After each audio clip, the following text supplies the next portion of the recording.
প্রিয় শিক্ষার্থীবৃন্দ, আসসালামু আলাইকুম। আমরা আজকে আপনাদের মাঝে নিয়ে আসছি একটি বোর্ড প্রশ্নের সমাধান। আজকের বোর্ড প্রশ্নটি হচ্ছে বরিশাল বোর্ড 2024 সালের 7 নম্বর প্রশ্ন। তাহলে সময় বেশি নষ্ট না করে আমরা আজকের অঙ্কটি সমাধান করি। আমাদের আজকের অঙ্কের ক নম্বর হচ্ছে নীতিগত ভুলের পরিমাণ নির্ণয় করার জন্য। তাহলে আমরা প্রথমে জানি নীতিগত ভুল কাকে বলে। নীতিগত ভুল হচ্ছে কোনো মূলধন জাতীয় লেনদেনকে যদি আমরা ভুল ক্রমে মুনাফা জাতীয় লেনদেনে লিপিবদ্ধ করি, অথবা কোন মুনাফা জাতীয় লেনদেনকে যদি আমরা ভুল ক্রমে মূলধন জাতীয় লেনদেনে লিপিবদ্ধ করি, তাকে বলা হয় নীতিগত ভুল। মানে মেইন হচ্ছে সম্পদ ক্রয় বিক্রয়কে যদি মুনাফা জাতীয় লেনদেনে লেখা হয়, অথবা সম্পদ মুনাফা জাতীয় লেনদেনকে যদি সম্পদ ক্রয় বিক্রয়ের মধ্যে লেখা হয়, এটাকে বলা হয় নীতিগত ভুল। আশা করি নীতিগত ভুল কি সবাই বুঝতে পারছে। এখন ক নাম্বার নীতিগত ভুলের পরিমাণ নির্ণয় করতে বলছে। তাহলে আমরা শুরু করি আজকের অঙ্কের সমাধান। আজকের অঙ্কের ক নাম্বার নীতিগত ভুলের পরিমাণ নির্ণয় করতে হবে। কারণ ধরা কি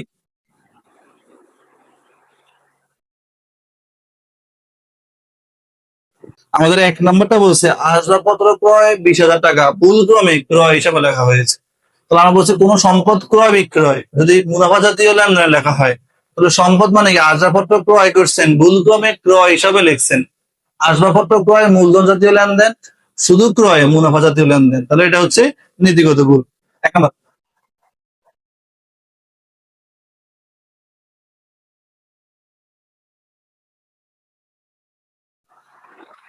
₹17,000 লিখছে কি আসবাবপত্র ক্রয় বলে ক্রয় হিসাবে লেখা হয়েছে কি 17,000 টাকা, এটা হচ্ছে নীতিগত ভুল। দুই নম্বরটা বলছে রহিমের নিকট থেকে প্রাপ্ত 5,000 টাকা তার হিসাবে ডেবিট করা হয়েছে। তাহলে এটা কোনো কি না নীতিগত ভুল না, এটা হচ্ছে বেদাখিলের ভুল। কেন? সাধারণত আমরা কার কাছ থেকে টাকা পাই? আমরা টাকা পাই হচ্ছে দেনাদারের কাছ থেকে বা প্রাপ্য হিসাব থেকে। প্রাপ্য হিসাব থেকে যখন টাকা পাবো আমরা, অথবা টাকা পাই যখন, তখন আমরা প্রাপ্য হিসাবে কি করি? ক্রেডিট দিকে করি, অথবা ক্রেডিট দিকে বসাই। যেহেতু রহিম থেকে টাকা পাইছি, কিন্তু আমরা তার নামে ক্রেডিট না করে তাকে আমরা ডেবিট করছি, তাহলে যাবতীয় ভুল করছেন। এটা কি বেদাখিলের ভুল। পরেরটায় যাই। 3 নাম্বার যন্ত্রপাতি বিক্রয় করছি। যন্ত্রপাতি বিক্রয় হচ্ছে 17,000 টাকা, তাহলে এখানে হচ্ছে 20,000 টাকা।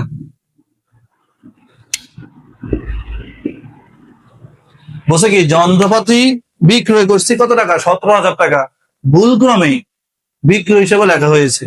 তাহলে যন্ত্রপাতি হচ্ছে মূলধন জাতীয় লেনদেন, বিক্রয় হচ্ছে মুনাফা জাতীয় লেনদেন, তাহলে এটা হচ্ছে কি নীতিগত ভুল। 3 নাম্বার যন্ত্রপাতি বিক্রয় ভুলে বিক্রয় হিসাবে লেখা হয়েছে। কি বলছে? যন্ত্রপাতি বিক্রয় ভুলে বিক্রয় হিসাবে লেখা হয়েছে কত টাকা? 17,000 টাকা। তাহলে যোগ করলে 37,000 টাকা, কারণ আমাদের এটা যোগ করলে এটাই। তাহলে আমরা এখন শুরু করি খ নাম্বার। খ নাম্বার বলছে আমাদেরকে লেনদেন গুলোর ভুল সংশোধন দাখিলে দাও, অথবা প্রশ্ন বলছে উপযুক্ত ভুলগুলো সংশোধন দাখিলে দাও। এখন আমরা হচ্ছে এই যে আমাদের জাবাদার ঘর হবে, এটা জাবাদার ঘর হবে কি এটা। আমরা কি করব? আমাদেরকে নিচে একটা রাফের ঘর আছে, আমরা রাফ করে আপনাদেরকে বুঝাবো এবং কিভাবে লিখবেন উত্তরপত্রের মধ্যে, তাও তাও আজকে দেখাবো। ঠিক আছে? তাহলে আমরা শুরু করি। প্রথম 1 নাম্বার বলছে কি যন্ত্রপাতি, সরি 1 নাম্বার বলছে আসবাবপত্র ক্রয়। আমাদের আজকের এই অঙ্কের 1 নাম্বার লেনদেন বলছে কি আসবাবপত্র ক্রয় 20,000 টাকা। তাহলে সঠিক জবাবটা কি হইতো? আসবাবপত্র ক্রয়ের আসবাবপত্র হিসাব ডেবিট, নগদান হিসাব ক্রেডিট। তাহলে আমরা সঠিক জবাবটা লিখি আসবাবপত্র ডেবিট, নগদান হিসাব ক্রেডিট। তাহলে আমাদের সঠিক জবাব হওয়ার কথা হচ্ছে এটা আসবাবপত্র হিসাব ডেবিট, নগদান হিসাব ক্রেডিট। কিন্তু আমরা ভুল করে কি লিখছি? কি ক্রয় হিসাবকে ডেবিট করা হয়েছে। ক্রয় হিসাব ডেবিট করছেন, ক্রয় হিসাব কি করছেন? ডেবিট করছেন। এই যে এখানে ক্রেডিট দিয়ে কি করছেন সেটা আমাদের কিছু বলেও নাই, আমাদের জানার প্রয়োজনও নাই। ঠিক আছে?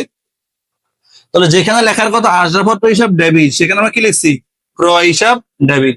তাহলে আমাকে ভুলকে যখন সংশোধন করবেন, তখন প্রথম কাজ হচ্ছে আমরা যে সঠিক জাবাদাটা যেটা লিখি নাই, যে পক্ষের জায়গায় আমরা ভুল করছি, ওই পক্ষকে আগে সঠিকভাবে লিখতে হবে। তাহলে পক্ষ কোনটা ভুল করছে? আসবাবপত্র হিসাব তো লিখি নাই, এই জায়গায় আমরা কি লিখছি? ক্রয় হিসাব লিখছি। তাহলে আমাকে প্রথম কাজ আসবাবপত্র হিসাব লিখতে হবে। লিখলাম সংশোধন দাখিলে আসবাবপত্র হিসাব ডেবিট।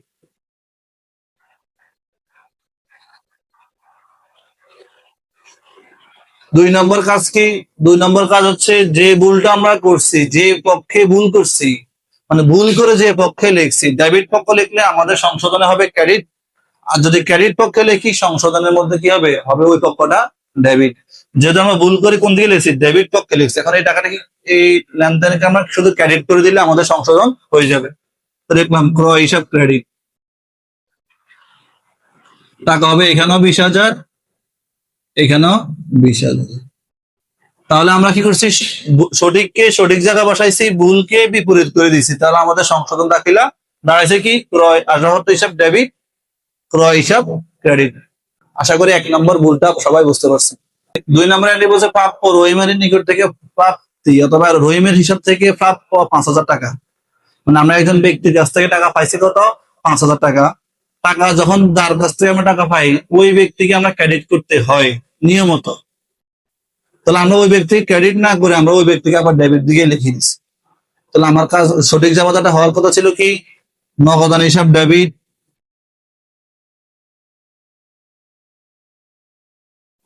আর কি প্রাপ্য রহিম হিসাব ক্রেডিট।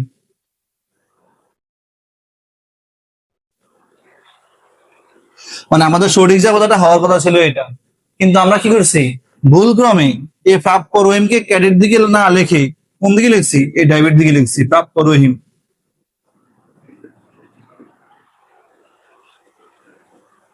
ঠিক আছে, আমরা বলছি প্রাপ্য রহিম হওয়ার কথা ছিল ক্রেডিট, কিন্তু ভুল ক্রমে লিখছি কি? প্রাপ্য রহিমকে আমরা ডেবিট করে দিচ্ছি। এখন আমাদের সংশোধনটা কি করতে হবে? তাহলে প্রথম কাজ আগের মতন, যেটা লিখি নাই, যে পক্ষকে আমরা ভুল করে লিখি নাই ওই পক্ষকে তো লিখতে হবে। এই পক্ষ কোন দিকে আছে? ক্রেডিট দিকে আছে।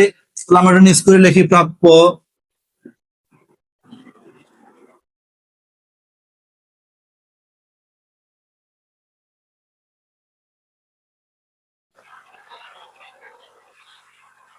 প্রাপ্য রহিম হিসাব ডেবিট কত টাকা? 5,000 টাকা। সরি, ডেবিট না, ক্রেডিট। প্রাপ্য রহিম হিসাব ক্রেডিট কত? 5,000 টাকা লিখলাম। তাহলে আমরা যেটা সঠিকটা যেটা লিখি না এটা লিখছি। এবার দ্বিতীয় কাজ কি? যেটা ভুল করছি, ভুল করে যে পক্ষে লিখছি এর বিপরীত পক্ষে এখন লিখতে হবে। তাহলে ভুল করে আমরা ডেবিট পক্ষে লিখছি, এখন ক্রেডিট দিকে লিখলে কি হবে? ভুলটা সংশোধন হবে। তো আবার লিখলাম প্রাপ্য প্রাপ্য রহিম হিসাব ক্রেডিট, আবার কত টাকা? 5,000 টাকা। এখন দেখেন আমাদের জাবাদার মধ্যে দুইটা পক্ষে ক্রেডিট দিকে আছে। সাধারণত জাবাদার পক্ষ দুইটা হয়, একটা ডেবিট দিকে হয়, একটা ক্রেডিট দিকে হয়। আমাদের ক্রেডিট পক্ষ আছে কিন্তু পক্ষ ডেবিট দিকে নাই। তাহলে আমাকে এখানে আনতে হবে অনিশ্চিত হিসাব। কি হিসাব? অনিশ্চিত হিসাব। তো জাবাদ হবে অনিশ্চিত হিসাব ডেবিট।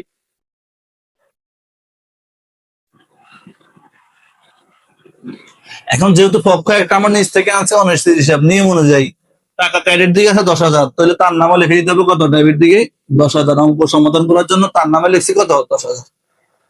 তাহলে এখন আমাদের সংশোধন দাখিলা কি হয়েছে? সংশোধন দাখিলা হয়েছে অনিশ্চিত হিসাব ডেবিট 10,000, প্রাপ্য রহিম হিসাব ক্রেডিট 5,000, আবার প্রাপ্য রহিম হিসাব ক্রেডিট 5,000। আপনি যদি চান তাহলে এই দুইটা নামকে একবারে লিখে টাকা 10,000 লিখতে পারেন, সমস্যা নাই। প্রাপ্য রহিম হিসাব ক্রেডিট 10,000 টাকা সরাসরি লিখতে পারবেন। আশা করি এই 2 নম্বর সমন্বয়টা বুঝতে পারছেন। তাহলে এবার যাই 3 নম্বর সমন্বয়। 3 নম্বর সমন্বয় বলছে যন্ত্রপাতি বিক্রয় 17,000 টাকা বিক্রয় হিসেবে লেখা হয়েছে। ঠিক আছে, তো যন্ত্রপাতি বিক্রি করলে আমাদের জামাতা কি হয়?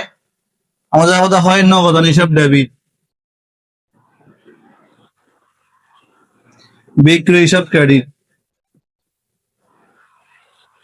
এটা হচ্ছে আমাদের সঠিক জাবাদ। আমরা ভুল করে কি লিখছি?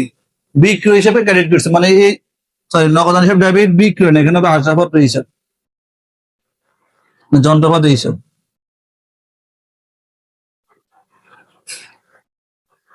যন্ত্রপাতি হিসাব কি? ক্রেডিট। আমরা জানি কোন সম্পদ যদি আমরা বিক্রয় করি, ক্রয় করি বা বিক্রয় করি, ওই সম্পদের নামে হিসাবভুক্ত করতে হয়। এখানে ক্রয় বিক্রয় আসে না। যেখানে আমরা যন্ত্রপাতি বিক্রয় করছি সেখানে আমরা যাবো হবে কি? নগদান হিসাব ডেবিট, যন্ত্রপাতি হিসাব ক্রেডিট। ঠিক আছে, এখন আমরা ভুল করে কি লিখছি? এই যে ভুল করে যন্ত্রপাতির জায়গার মধ্যে আমরা কি লিখছি? বিক্রয় হিসাব লিখছি। লিখলাম বিক্রয় হিসাব, ভুল করছি আমরা, বিক্রয় হিসাব লিখলাম। এখানে ডেবিট দিয়ে কি লিখছি আমরা জানি না, আমাদের জানার প্রয়োজনও নাই। তাহলে আমাদের সংসদের মধ্যে কি করবেন? যেটা লেখি নাই সেটা লিখতে হবে। তো যন্ত্রপাতি কোন দিকে? আমরা লেখি নাই, কোন দিকে আছে? ক্রেডিট। লিখলাম যন্ত্রপাতি হিসাব ক্রেডিট, ক্রেডিট কত টাকা? ক্রেডিট হচ্ছে 17,000 টাকা। তাহলে ভুল করছি কি? ভুল করে বিক্রয় হিসাবে কোন দিকে লিখছি? বিক্রয় হিসাবকে লিখছি আমরা কোন দিকে? ক্রেডিট দিকে, কারণ সাধারণত বিক্রয় হিসাব ক্রেডিট দিকে হয়। তো বিক্রয় হিসাব লিখছি। এখন বিক্রয় কি করতে হবে? বিপরীত করতে হবে। বিক্রয়কে যদি আমরা বিপরীত করে, বিক্রয় কোন দিকে আসবে? ডেবিট দিকে। লিখলাম বিক্রয় হিসাব ডেবিট 17,000 টাকা। তাহলে এখন আমাদের সংশোধন দাখিলে কি হয়েছে? বিক্রয় হিসাব ডেবিট, যন্ত্রপাতি হিসাব ক্রেডিট। আশা করি 3 নম্বর সমন্বয় সবাই বুঝতে পারছেন। 4 নম্বর সমন্বয় বলছে ক্রয় হিসাবে যোগফল 1,100 টাকা বেশি দেখানো হয়েছে। ধরে নিলাম আমাদের ক্রয় হিসাবে যোগ মানে টোটাল যোগফলটা, মানে খতিয়ানের যোগফলটা আমাদের হয়েছে 7,900 টাকা। এটা আমরা ধরে নিয়েছি নিচ থেকে, এটা কোনো মানে প্রশ্ন দেওয়া নাই, আমার নিচ থেকে ধরে নিয়েছি অঙ্ক করার সুবিধার্থে। যেখানে আমাদের দরকার ছিল ক্রয় হিসাব, কি লেখা দরকার ছিল? ক্রয় হিসাব ডেবিট 7,900 টাকা। আমরা যে ধরে নিচ্ছি 7,900 টাকা ক্রয় হিসাবে, যেটা আমরা ধরে নিলাম, আবারও বলছি ক্রয় হিসাবে যেটা আমরা ধরে নিছি অঙ্কে বোঝার জন্য, ঠিক আছে? তো লিখলাম ক্রয় হিসাবে যোগফল যদি সঠিক দিকে হইতো, ক্রয় হিসাবে যোগফল ডেবিট 7,900 টাকা লিখতাম, ঠিক আছে? কিন্তু বলছে কি ক্রয় হিসাবে যোগফল 1,100 টাকা বেশি লিখছেন। বেশি মানে কি? এই টাকার সাথে আরো 1,100 টাকা যোগ করেন, যোগ করলে কত হয়? 9,000 টাকা। তাহলে আমরা ভুল জায়গায় কি লিখছি? ভুল জায়গায় কি লিখছি? ক্রয় হিসাব ডেবিট 9,000 টাকা লিখছি। যেখানে লেখার কথা 7,900, সেখানে লিখছি কত? 9,000। ঠিক আছে না? আমরা 1,100 টাকা কি করছি? বেশি লিখে দিচ্ছি।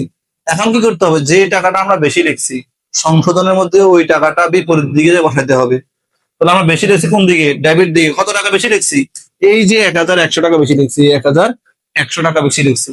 তাহলে বিপরীত দিক মানে কোন দিকে? ক্রেডিট দিকে লিখবেন। লিখলাম ক্রয় হিসাব, ক্রয় হিসাব ক্রেডিট কত টাকা লিখবেন?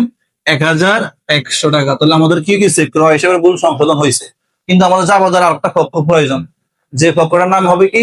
অনিশ্চিত হিসাব। ঠিক আছে? তো লিখলাম অনিশ্চিত হিসাব, অনিশ্চিত হিসাব ডেবিট 1,100 টাকা। তাহলে আমাদের সংশোধন দাখিল এখন দাঁড়াইছে কি? অনিশ্চিত হিসাব ডেবিট, ক্রয় হিসাব ক্রেডিট 1,100 1,100। আশা করি 4 নম্বর সম্ভাবনাটাও সবাই বুঝতে পারছে। তাহলে আমাদের ঘ নম্বর কি বলছে? ঘ নম্বর বলছে ক্রয় হিসাবের ডেবিট জের 17,000 টাকা এবং অনিশ্চিত হিসাবের ক্রেডিট জের 11,100 টাকা ধরে ক্রয় হিসাব ও অনিশ্চিত হিসাবের খতিয়ান প্রস্তুত করতে বলছে। তাহলে আমাদের যদি ব্যালেন্স দেওয়া আছে, আমরা প্রথম লিখি ব্যালেন্স।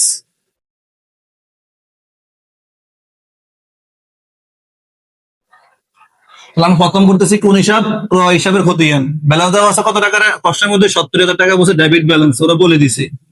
ওরা যেদিকে বলবে ওই দিকে করতে হবে। আর যদি কোনো কিছু না বলে ডেবিট ব্যালেন্স না ক্রেডিট ব্যালেন্স, তাহলে নিয়ম অনুযায়ী যে হিসাব যেদিকে হয় ব্যালেন্সটা ওই দিকে লিখতে হবে। ঠিক আছে? শুধু অনিশ্চিত হিসাবটা তখন লেখা যাবে না, কারণ অনিশ্চিত হিসাব ডেবিটে হয় ক্রেডিট হয়, নির্দিষ্ট কোনো নিয়ম নেই অনিশ্চিত হিসাবে। ঠিক আছে? অনিশ্চিত হিসাবের সাথে সবসময় বলে দিবে একবার ডেবিট আর নাহলে ক্রেডিট। ঠিক আছে? তাহলে লিখলাম ব্যালেন্স। এবার দেখতে হবে কোথায় কোথায় আমাদের সংশোধন জাবেদার মধ্যে ক্রয় হিসাব আছে। আমাদের প্রথম জাবেদায় ক্রয় হিসাব আছে। আমাদের প্রথম জাবেদা ছিল আশরাফত হিসাব ডেবিট, সংশোধন জাবেদা ছিল হয়েছে আশরাফত হিসাব ডেবিট, ক্রয় হিসাব ক্রেডিট। এখন আমাকে লিখতে হবে বিপরীত নাম লিখবো। খতিয়ানের ক্ষেত্রে কি করতে হয়? খতিয়ানের ক্ষেত্রে আমাদেরকে মানে ঘরের মধ্যে বিপরীত নাম লিখতে হয়। লিখলাম আসবাবপত্র হিসাব। টাকা হচ্ছে কত? 20,000 টাকা। যেহেতু খতিয়ান করতেছি, যার নামের খতিয়ান তার দিকে টাকা লিখতে হয়, নিয়ম। তাহলে ক্রয় হিসাবের খতিয়ান ক্রয়ের টাকা আছে কোন দিকে? ক্রেডিট দিকে।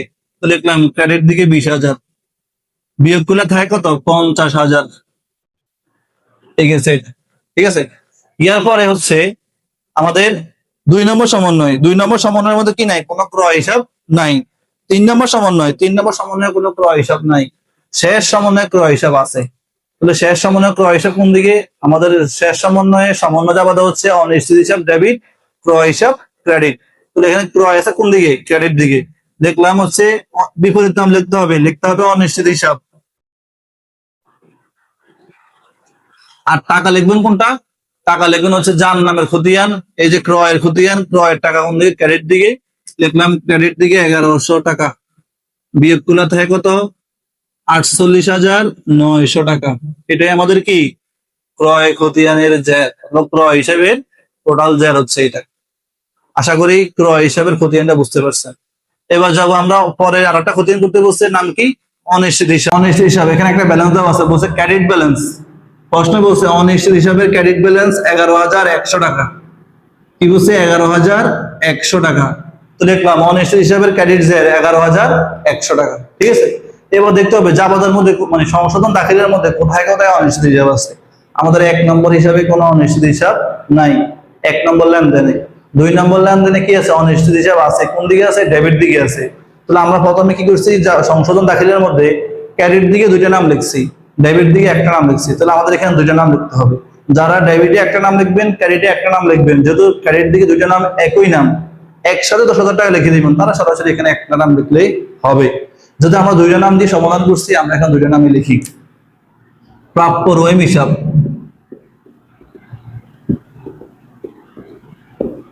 আবার প্রাপ্য রহিম হিসাব। যেহেতু অনিশ্চিত হিসেবে যে একটা ডেবিট দিকে আছে আমার 2 নম্বর সমন্বয়ে, তাহলে টাকা 2টাই ডেবিট দিকে লিখতে হবে, 5,000 5,000 করে, 5,000 5,000। ঠিক আছে।